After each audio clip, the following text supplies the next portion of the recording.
Amber, thank you. Well, Ruben, it was a busy day for Purdue basketball. Yeah, the Purdue men were trying to get a win over a red-hot Nebraska side, and the Purdue women were trying to extend their winning streak to 5 games against Wisconsin. Coming up next in sports.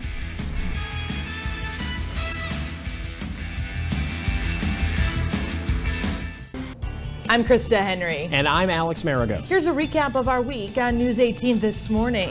Every surrounding county is under some sort of travel restriction. But the main story continues to be that flooding. With all of that rain, Several of our counties in the viewing area are experiencing flooding issues this morning. Jim Bays is an Iwo Jima survivor in every sense of the word. He joins us now via phone from his home in Carmel. Join us weekday mornings from 5 until 7. Right here on News 18 this morning. And now, sports scores and highlights. News 18. Sports from where you live. The Purdue men facing a tough road game at Nebraska. The Huskers have won 7 of their last 9 games, including an upset win over Michigan State in East Lansing. And it was a Nebraska win today this afternoon as the Boilers fell 76-57. The Boilers were only down 9 at the half, but Nebraska came out on fire as Taryn Pettaway, the Big Ten's leading scorer, scored 29 points for the Cornhuskers. And we should be having sound from Coach Painter here pretty soon.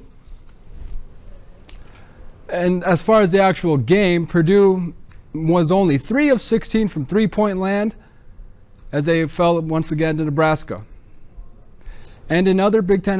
Well, we missed a couple shots in the first half that were good looks, and then we took a couple we shouldn't have taken. And then it gets, it's one thing in basketball, things get contagious, good or bad. And then just, we're 1 for 9 from 3, and our best 3-point shooter gets 3 fouls and he's out. We took a couple contested ones, we took a couple early ones, but that's smart. It's a couple of my guys are, they look at me and say, "Well, Coach, I'm open." And I'm like, "Yeah, Coach Miles wants you to be open." And it's one of those deals. And so it's you want to work with guys, you want to help them on their confidence, but at the end of the day, you got to be smart. You got to get a good shot for Purdue. Another Big Ten action, Michigan State facing rival Michigan, who will come to Mackey on Wednesday. Let's pick up the action in the first half. Michigan State's Denzel Valentine lets the three-pointer fly. Let's go to the second half now. Game tied at 48. Michigan's Nick Stauskas gets the pull-up to fall down. The soft rims at Chrysler give the Maize and Blue the lead. Later, Nick Stauskas, who led the Wolverines with 25 today, including this in-your-face three-pointer as Michigan wins 79-70. In women's hoops, the 23rd-ranked Boilers hosting Wisconsin at Mackey. Late first half, Ashley Morris set nice pass to Whitney Bays, and Whitney goes to the spinner Rooney. The first shot is no good. The second one falls. She ends up with a double-double. A couple minutes later, April Wilson would find Lisa Clemens on the backdoor cut, and she puts the biscuit in the basket. Purdue up 29-25 at the half. Boilers started the second half on a roll. April Wilson had 8 dimes on the day, including this nice pass to Camille Radman for the easy deuce. Moments later, April Wilson working in transition. She hands it off to Courtney Moses, and the senior gets the runner to go off the window.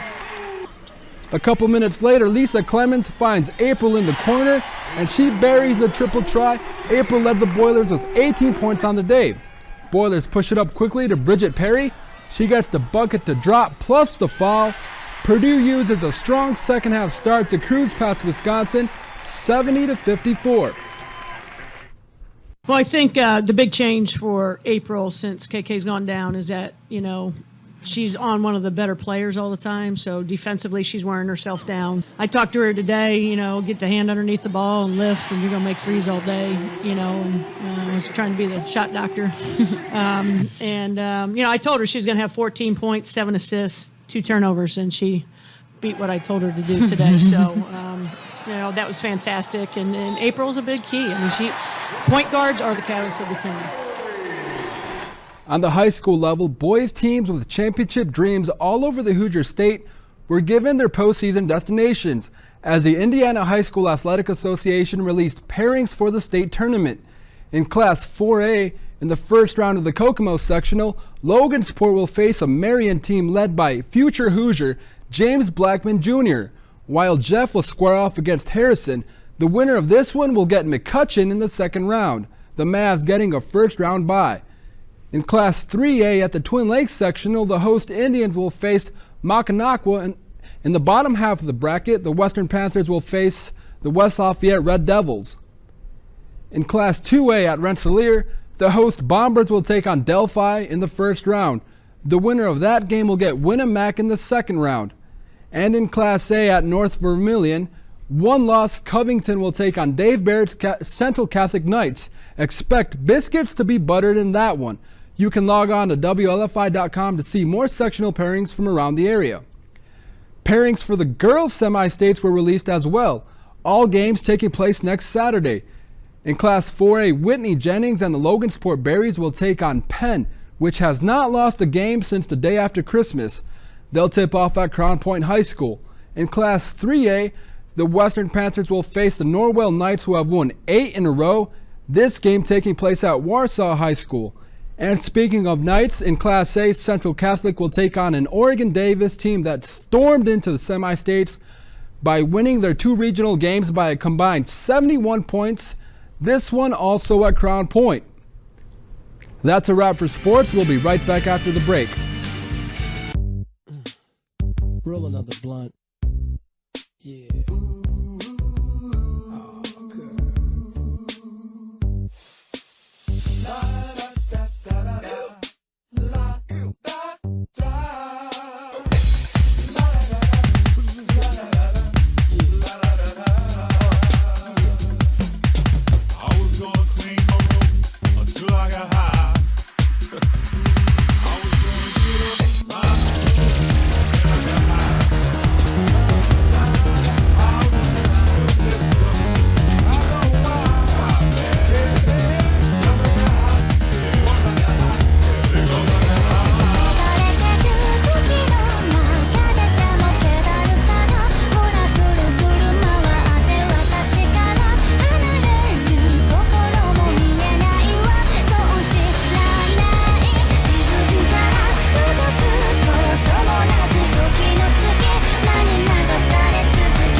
知らないの